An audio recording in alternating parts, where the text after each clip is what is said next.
Baik, Assalamualaikum warahmatullahi wabarakatuh. Alhamdulillah, wassalatu wassalamu ala asyrafil anbiya'il mursalin wa ala alihi wa ashabihi ajmain wa la haula wa la quwata illa billahil aliyyil azim. Allahumma shalli ala sayyidina Muhammadin abdika wa rasulika nabiyil ummi wa ala alihi wa sahbihi wa sallim tasliman katsira amma ba'd. Alhamdulillah pada kesempatan kali ini kita bisa belajar kembali dalam rangka pelajari ilmu alat untuk memahami Al-Quran dan hadis ya, yaitu ilmu balaghah. Sebelumnya marilah kita mulai dengan membaca Al-Furqan Al-Fatihah. Alhamdulillah. Itu nanti akan memberikan pembinaan konsep yang tepat kalian. Baik, saya nanya ke Arina. Salah saya Arina. Baik. Tahu gambar ini ya? Kesempatan kali ini kita akan melanjutkan pembahasan kita tentang ilmu balaghah ya. Pada kesempatan yang lalu kita sudah belajar tentang ilmu balaghah atau muqaddimah ilmu ma'ani, yaitu fasohah ya. Yang tiga itu, jadi fasohatul kalimah atau fasohatul mufrad, ini fasohatul kalam, kemudian yang terakhir adalah fasohatul mutakalim. Nah, dan tugas-tugasnya sudah kalian kerjakan. Alhamdulillah sudah terkumpul 27 anak ya.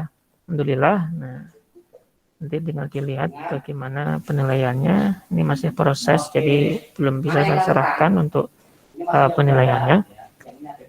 Namun untuk kesempatan kali ini kita akan belajar lanjutan ya dari pembahasan kita yang lalu, yaitu tentang ilmu ma'ani.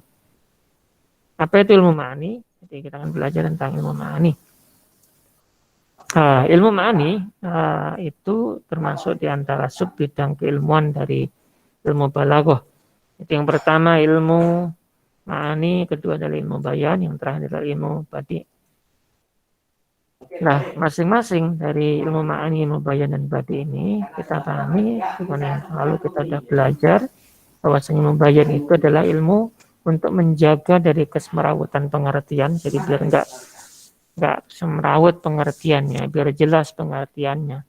Makanya perlu bayan, penjelasan. Jadi ilmu ini adalah untuk menjelaskan suatu kata, kalimat, ungkapan agar tidak semerawut pengertiannya. Sedangkan badi itu untuk mengatur susunan kalimat agar tampak indah, baik dan benar. Sedangkan ma'ani adalah ilmu untuk menjaga dari berbagai macam kesalahan dalam pemahaman. Jadi tiga macam keilmuan inilah yang kita pelajari dalam ilmu balaghah.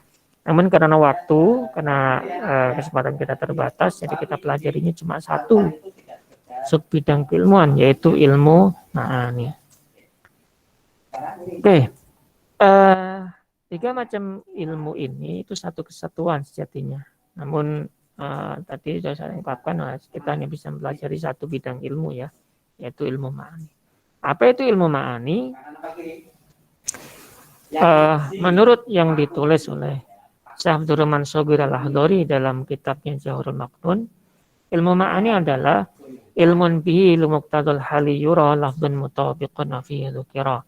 Ilmu bihi kelawan ilmu limuqtadul hali maring muqtadul hal yura dan muruhi atau den tingali apa lafdun lafat mutabiqun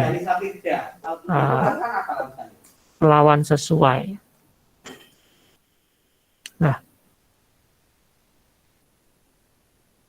artinya adalah ilmu ma'ani secara istilah itu adalah ilmu yang dapat digunakan untuk mengetahui satu lafaz itu sesuai dengan muqtadul halnya atau tuntunan situasi dan kondisi di mana ungkapan atau lafaz itu diucapkan. Itu disebut dengan ilmu ma'ani. Oke. Ungkapan ini memang ketika kita berbicara dalam suatu ungkapan dalam bahasa Arab, baik itu Al-Quran, hadis, dan sebagainya, itu semuanya itu haruslah disesuaikan dengan situasi kondisi di mana ungkapan itu dibicarakan. Seperti halnya dalam bahasa.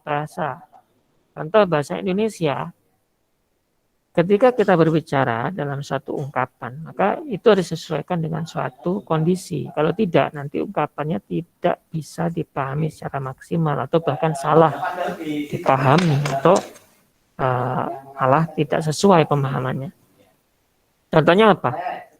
Contohnya, ketika ada seseorang mengucapkan kata selamat, selamat umpamanya, harus lihat dulu situasinya. Ketika situasinya adalah situasi yang senang, umpamanya seseorang itu dia telah mendapatkan hadiah atas mungkin perlombaannya, dia lomba KMNR umpamanya dan menang, atau dia mau lomba ISCO dan menang, makanya kita ucapkan selamat atas kemenangannya. Maka kata selamat ini itu sesuai dengan kondisinya. Namun, ketika ungkapan ini diungkapkan pada seseorang, umpamanya kepada seseorang yang sedang dirundung masalah atau musibah, umpamanya ayahnya meninggal, terus kita ucapkan kata selamat, kira-kira sesuai nggak? Ulil, menurut kamu sesuai nggak? Kata selamat diucapkan pada orang yang dia sedang dirundung masalah, dia meninggal keluarganya. Selamat, sudah meninggal. Gimana? Sesuai nggak? Tidak. Tidak.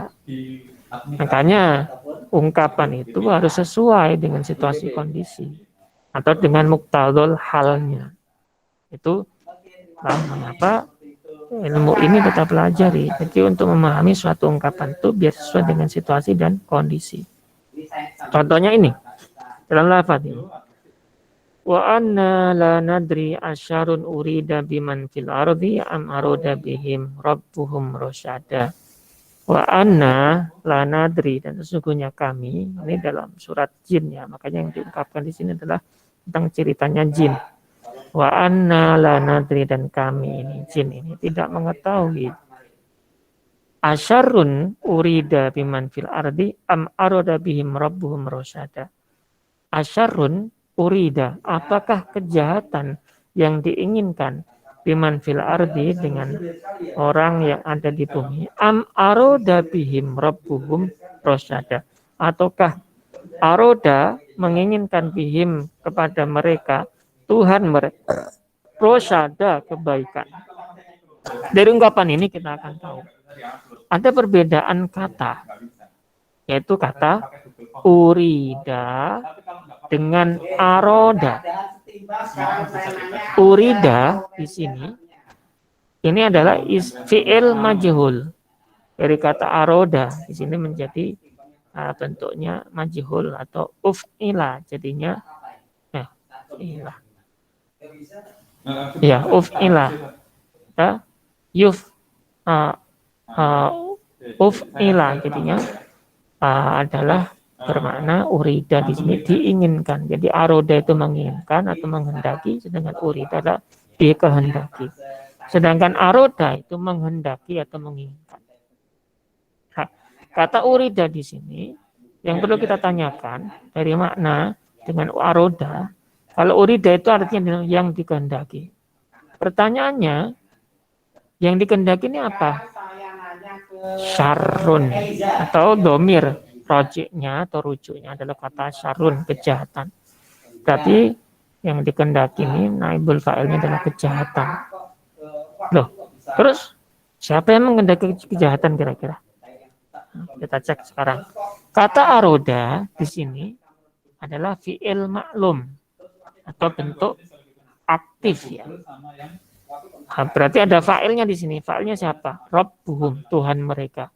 Rosyada, kebaikan. Berarti Tuhan mereka menginginkan kebaikan. Nah, kira-kira apakah ini sama juga? Yang menginginkan keburukan, syarun ini adalah Tuhan. Kira-kira sama enggak? Apakah Tuhan yang menginginkan keburukan? Kata uridat ini kan artinya diinginkan keburukan. Yang menginginkan keburukan kira-kira siapa? Coba. Revalina.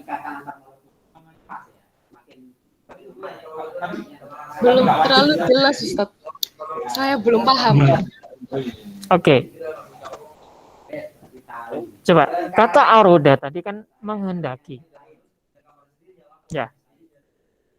Sedangkan urida dikehendaki. Nah, aroda di sini artinya adalah menghendaki kebaikan. Aroda bihim rabbuhum rosada. Siapa yang menghendaki di sini? Di sini tulisannya adalah Tuhan mereka menghendaki kebaikan. Loh, karena pertanyaannya, kalau aroda bihim rabbuhum rosada ini, Tuhan mereka menghendaki kebaikan. Maka kata urida, asyarun urida, keburukan yang dikehendaki. Itu yang menghendaki keburukan itu apakah Tuhan juga? Karena sesuai dengan kalimat setelahnya, Tuhan mereka menghendaki kebaikan. Jadi mungkin ini seperti pilihan gini. Apakah Tuhan mereka menghendaki kebaikan ataupun keburukan bagi mereka? Nah, ataukah makna dari urida di sini yang dikehendaki keburukan, yang dikehendaki keburukan, itu kan bentuk pasif. Berarti kan harusnya ada bentuk aktifnya. Bentuk aktifnya kan aroda saron gitu ya. Berarti kan kalau bentuk aktifnya aroda saron berarti failnya nanti akan jelas ke siapa. Kira-kira failnya kembali ke Allah, ke Rabbuhum, atau ke manusia, atau ke makhluk. Yang mana kira-kira?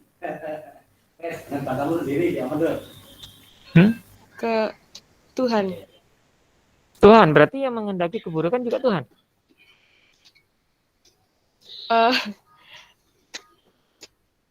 Masa jin Ustaz?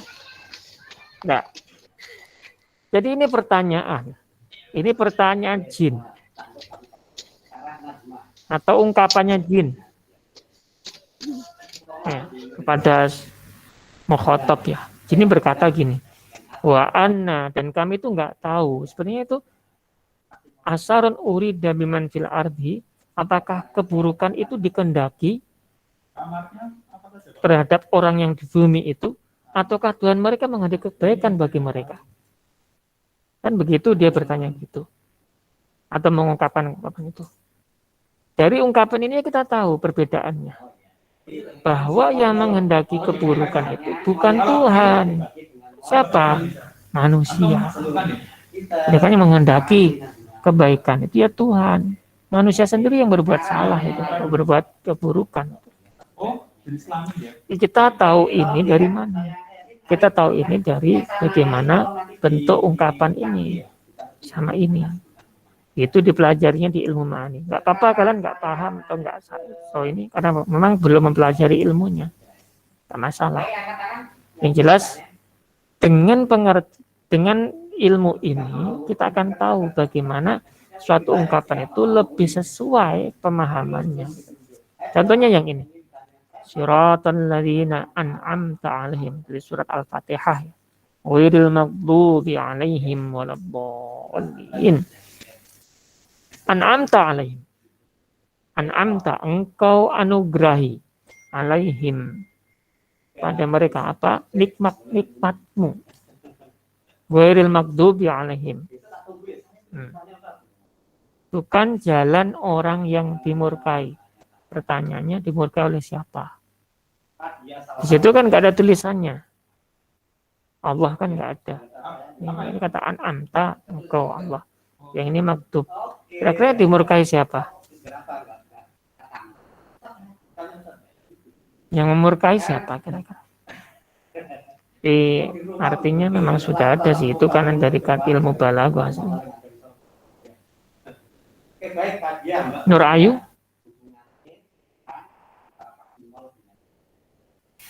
Yang apa tadi Ustaz pertanyaannya? Ya kira-kira yang dimurkai itu oleh siapa? Jadi yang memurkai siapa? Oleh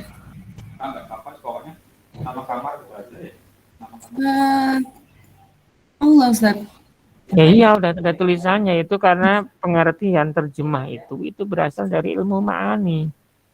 Kita pahamnya dari ungkapan ini. Karena di sini an'amta 'alaihim berarti yang fa'ilnya kan Allah gitu loh. Di sini kan berbicara kepada Allah. Siratal ladzina an'amta. Iyyaka na'budu wa iyyaka nasta'in. Ihdinas siratal mustaqim. Siratal ladzina an'amta. Kan an'amta engkau Allah gitu. Bukan ghairil maghdubi 'alaihim. Bukan yang engkau murkai gitu. Siapa yang engkau murkai? Mereka orang-orang yang berbuat kesesatan itu gitu. Tapi yang melukai juga tetap Allah itu di sini. Oh, gitu. Nah, Gitu ya. itu kita pahami dari ilmu ma'ani, makanya kita perlu belajar ilmu ma'ani.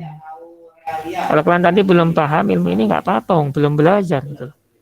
Apa saja yang pelajari ilmu ma'ani, yang dipelajari adalah isnad, musnad ilaih, musnad, kemudian muta'alliqatu fi'lin, kemudian qasrun, kemudian insya, kemudian faslun, waslun, ijaz, itnab, musawat. Ini beberapa bab yang kita pelajari dalam ilmu ma'ani. Saya ringkas.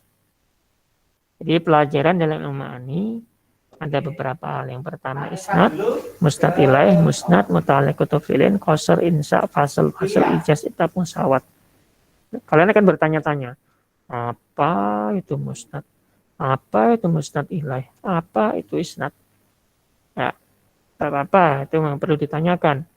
Mari kita bahas setelah ini. Apa itu isnad? Bahasa paling sederhana isnad itu adalah hubungan antara satu kata dengan kata yang lain. Paling sederhana. Apa itu musnad ilaih? Musnad ilaih itu adalah subjek. Apa itu musnad? Musnad itu adalah predikat. Apa itu muta'alliqatu fi'lin? Muta'alliqatu fi'lin itu adalah kata-kata yang berhubungan dengan fi'il atau kata-kata yang berhubungan dengan suatu kalimat yang lain. Itu disebut juga dengan kata keterangan, kata objek, dan sebagainya. Itu disebut muta'alliqatu fi'lin. Kemudian qasr itu kalimat penegas. Ada insya. Kalimat insya itu seperti perintah, larangan, dan juga pertanyaan. Nah, insya itu yang tidak ada hubungannya dengan benar dan salah dalam ungkapan. Maksudnya tidak mengandung di dalamnya dusta maupun kebenaran. Sedangkan khobar ada berarti dua jenis ya dalam ini. Ada kalam insya'i, ada kalam khobari. Kalam insya'i itu yang tidak ada hubungannya dengan khobar, dan kalam khobari itu ada hubungannya dengan benar maupun salah atau dusta maupun benar. Ya. Itu kalam khobari, malah disebut khobari, informasi. Kemudian fasl itu pemisah kalimat, wasl itu penyambung kalimat, ada lagi ijaz. Jadi pisah sambung itu dalam satu kalimat itu ada ilmunya. Pakai fasl atau wasl. Dan ijaz itu bentuk terpendek dari suatu ungkapan. Tapi maknanya dalam. Contohnya, Nabi berkata itu, innamal a'malu binniyat. Sesungguhnya semua perbuatan itu tergantung niatnya. Dari kapan yang pendek ini nanti muncul kaidah-kaidah yang banyak. Ma la yustaratu ta'yinu fal khata' bi mubtil. Al-umuru bimaqasidiyah dan sebagainya itu bentuk-bentuk kaidah fikih yang awalnya muncul dari tadi pemahaman secara qasr dari ungkapan innamal a'malu binniyat atau ijaz dari ungkapan innamal a'malu binniyat. Di kalimat yang pendek tapi maknanya dalam. Makanya pengertiannya sangat luas sekali. Sedangkan itnab adalah kalimat yang panjang lebar, tapi makna sesungguhnya pendek. Jadi biasanya orang itu ketika ingin memuji sesuatu itu, dia mengucapkan ungkapan-ungkapan yang panjang lebar. Karena biar yang dipuji itu memperhatikan. Padahal aslinya cuma satu. Maknanya ya itu gitu loh. Nggak ada yang lain. Tapi ungkapannya panjang. Contohnya, untuk mengungkapkan ungkapan, ini contoh ya, kamu cantik umpamanya. Itu kadang orang menggunakan kata-kata yang berbeda, walaupun maknanya sama. Kamu cantik, jadi ungkapannya gini. Ketika pertama aku melihatmu, hatiku tak bisa terlepas dari pandanganmu. Wajahmu begitu bersinar bagaikan bulan.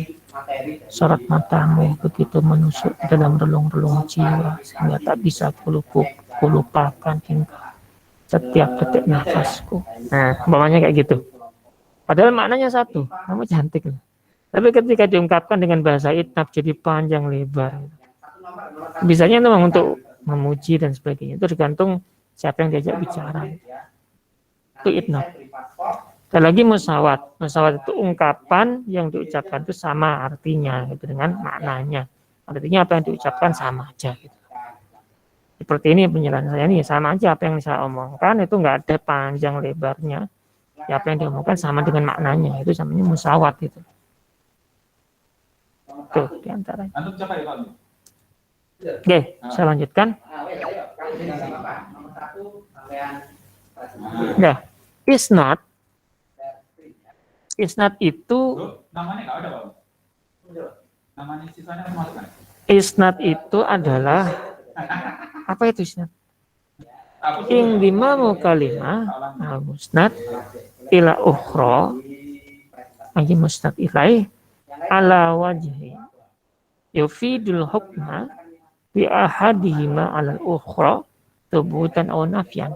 Al-isnadu utawi isnad iku ing dimamu kalimah nisbat ake kalimah ay musnad ila ukhra maling liyane kalimat ay musnad ilaih ala wajhin ing ngatasi arah yufidu maidai opo wajah al hukma ing netepake bi ahadi kelawan salah siji karone alal ukhra ing ngatasi liyane tubutan kelawan netepake informasi au nafyan au kelawan negasi atau ngilangi atau ndedel informasi.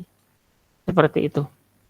Jadi isnad adalah penisbatan suatu kata kepada kata lainnya sehingga memunculkan penetapan suatu informasi baik positif atau ditetapkan maupun negasi atau diingkari. Contohnya apa? Contohnya kalimat Budi seorang yang rajin. Ada orang menerima dan mendengar kalimat ini. Budi seseorang yang rajin. Oh iya benar. Budi itu seorang yang rajin. Berarti kata Budi seorang yang rajin ini ketika diucapkan sama orang tadi, ketika dia sudah mendengar kalimat itu, dia terima itu, maka dia tidak menegasikannya, tidak mengingkarinya. Berarti dia menetapkannya. Maka muncullah kalimat positif. Itulah awal mula munculnya kalimat positif untuk menetapkan suatu ungkapan. Itu juga ketika dia mendengar suatu ungkapan terus dia ingin menolak ungkapan itu, maka muncul kalimat negatif. Contohnya, Budi seorang yang ganteng. Ternyata Budi nggak ganteng. Akhirnya dia ngomong, Budi itu tidak ganteng. Nah, maka muncul kalimat itu, ada kata tidak. Itu adalah kalimat negasi atau kalimat pengingkaran atau peniadaan suatu ungkapan. Ketika orang mendengar kata tadi karena dia tidak setuju, maka dia ungkapkan itu gitu. Kalimat negatif itu asal mula ada kalimat negatif. Nah, intinya isnad itu adalah bagaimana hubungan kata dengan kata lainnya. Biar kita tahu kata ini, oh tetap ini, no, ini tak tetap ini kita harus diingkari dan sebagainya. Lebih ringkasnya begini, ini ada contohnya. Allahu wahidun. Allah ini adalah musnad ilaih. Nah, bahasa simpel musnad ilaih adalah subjek. Apa bahasa simpelnya musnad ilaih? Subjek. Sedangkan wahidun adalah musnad. Apa itu bahasa simpel atau sederhana itu kata musnad? Predikat. Nah, hubungan antara keduanya ini disebut dengan isnad. Jadi hubungan antara musnad dengan musnad ini, antara wahidun dengan Allah. Oh, wahidun ini sebagai khobarnya Allah. Lah itu disebut dengan isnad. Komponennya siapa dan siapa. Oke, sekarang kita bicara kepada musnad ilaih. Apa itu musnad ilaih? Tadi udah sederhana ya tadi ya. Musnad ilaih adalah subjek. Saya nggak akan berikan pengertian terlalu panjang lebar. Ya, intinya adalah itu. Mustad ilaih itu adalah subjek. Ada beberapa jenis mustad ilaih. Yang pertama, fa'il. Contohnya, doroba Zaid. Mana fa'ilnya? Doroba Zaid. Mana fa'ilnya? Zaid. Ya, Zaid. Berarti doroba apanya? Fi'il. Ya, fi'ilnya. Lah, Zaid itu fa'ilnya kan? Lah, fa'ilnya itulah dia disebut dengan subjek. Berarti ini subjeknya malah di belakangnya predikat malah. Subjek, predikat. Yang kedua, contoh di antara contoh dari jenis musnad yang lain, yaitu asma'un nawasikh. Apa itu asma'un nawasikh? Isim-isim yang berhubungan dengan fi'il atau adawatun nawasikh. Seperti kana wa akhwatuha, inna wa akhwatuha. Seperti itu. Contohnya ini. Kalimat sejatinya dalam bahasa Arab dalam jumlah ismiyah kana Muhammadun na'iman. Umpamanya kalimatnya seperti itu ya. Maka musnad ilahnya adalah asma'un nawasihnya, yaitu Muhammad. Muhammad ini sebagai musnad ilaih dalam ungkapan ini.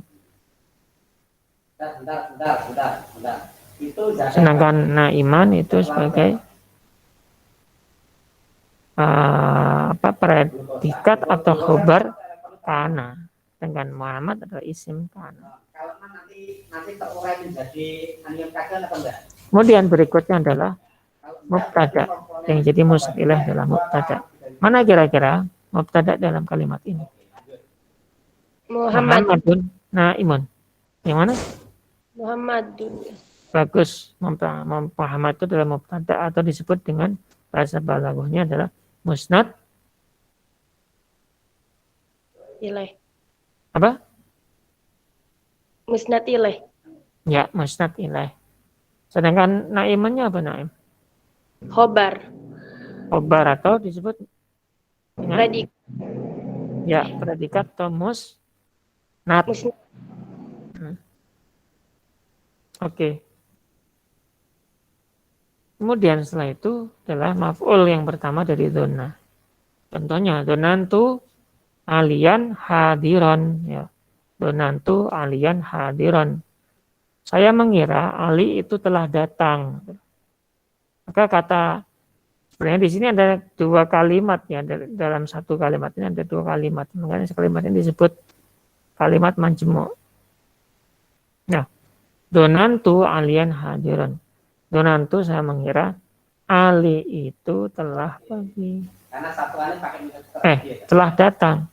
Nah, Ali ini adalah maf'ul yang pertama dari donna. Namun di sini dia berkedudukan sebagai subjek dari kata hadir.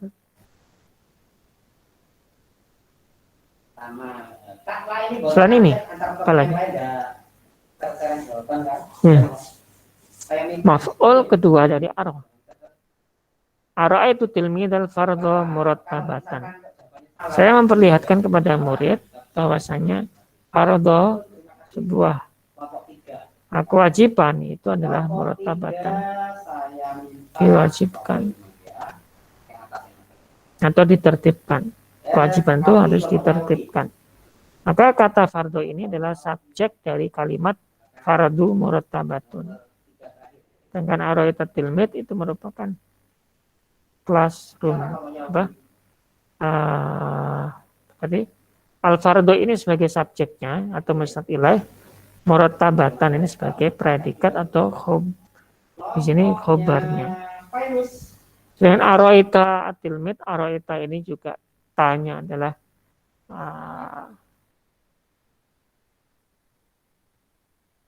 subjek atau disebut juga musnad ilaih, yang arah juga disebut dengan predikat. Tilmid maf'ul bih. Ya. Namun Kalimat yang pertama ini kita nggak bahas, yang kita bahas kalimat yang kedua. Al-fardu murattabatan. Jadi kewajiban itu harus tertib, ya, seperti itu contohnya.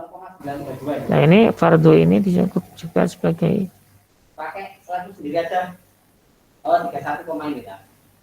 ya seperti itu. Nomor berapa? Nomor 3 loh ya. Jadi musnad ilah itu subjek.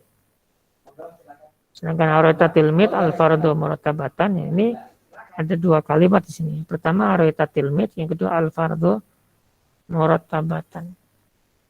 Al fardu ini sebagai subjek untuk kalimat ini, murattabah itu sebagai predikat. Oke. Selain ini apa lagi? Naibul fa'il. Setiap naibul fa'il bisa dikatakan sebagai musnad ilaih. Contohnya wudi al kitab. Ditaruh. Apa yang ditaruh? Buku. Berarti buku itu ditaruh. Buku itu sebagai subjek. Sedangkan wudi'ah sebagai predikat. Macam itu. Nah, itu dari musnad ilaih. Oke. Ada pertanyaan? Ada pertanyaan? Belum, Ustaz. Belum? Belum. Jelas ya musnad ilaih itu apa? Insya Allah. Apa itu musnad ilaih? Subjek. Oke. Naswa, apa itu musnad ilaih?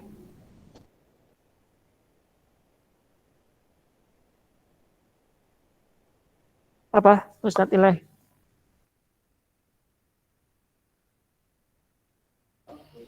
Artinya apa? 31 koma 9. Artinya. Hasil akhirnya apa? Oke, saya sambil ngecek ya. Qadrinada ada? Ada, Ustaz. Qadrinada mana? Ada. Oke. Lam Nabila Hartono. Saya, Ustaz. Lam? Oke. Terus Lu'lu'atin. Hadir, Ustaz. Lu'lu'us Syarifah. Hadiroh.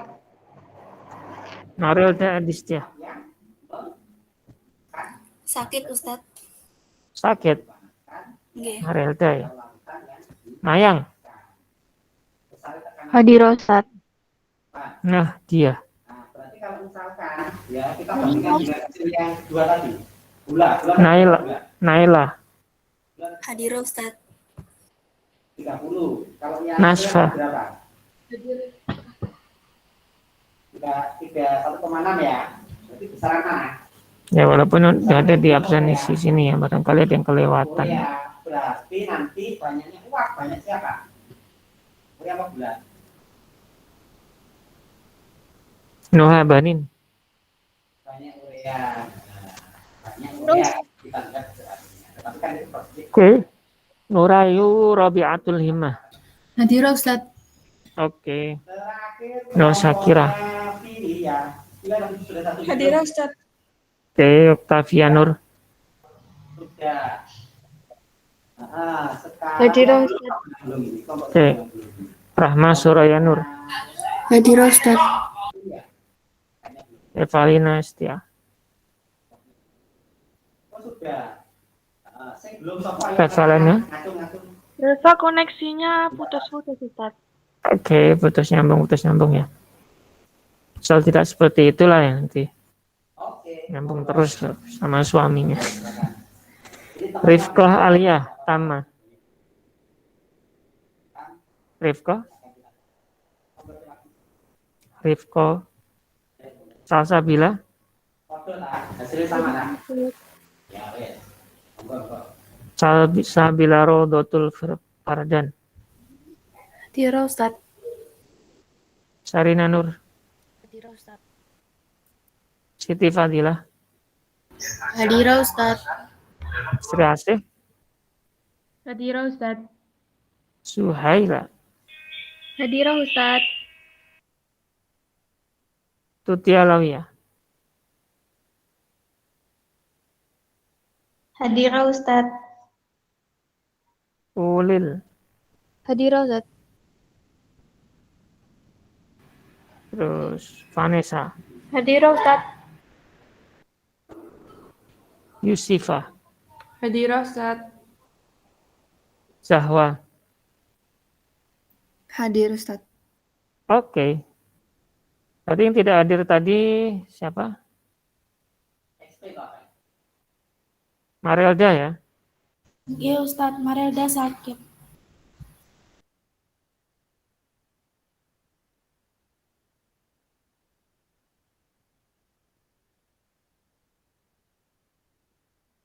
Terus Marelda sakit. Terus yang lainnya yang tadi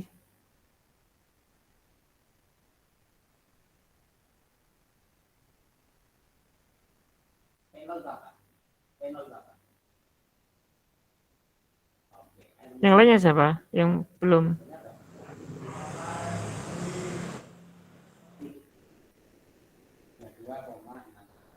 Oke, saya nanya. Jangan belajar dulu aja. Ya.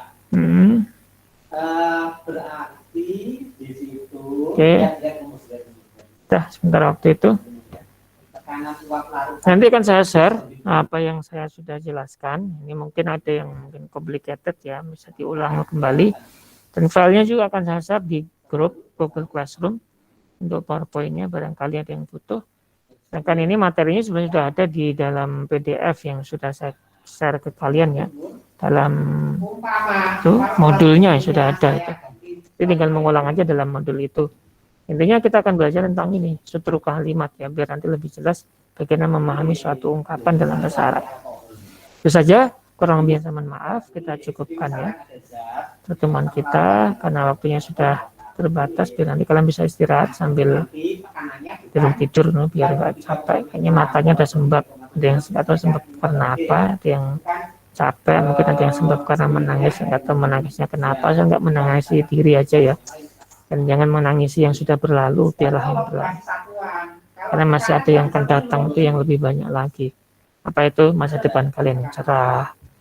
Apa terus nanti kalian melanjutkan studi, itu masa depan kalian akan datang. Itu yang harus kalian tuju. Jadi nggak usah menuju yang lain. Nggak usah dipikir yang lain itu. Kalian udah ada yang mikir, orang tuanya gitu loh. Jadi kalian nggak usah ikut mikir. Nah itu saja. Mudah-mudahan semuanya tetap sehat, tetap ceria, tetap dijaga imunnya, dijaga amannya, dijaga imannya, dan diridhoi oleh Allah Subhanahu wa Ta'ala. Al-Fatihah. Saya punya ini konser saya juga. Ya, konser saya. Ini ukurannya misalkan Amin amin ya rabbal alamin wa lafu minkum wa lahu ma fi kalamit tarik. Assalamualaikum warahmatullahi wabarakatuh. Waalaikumsalam warahmatullahi wabarakatuh.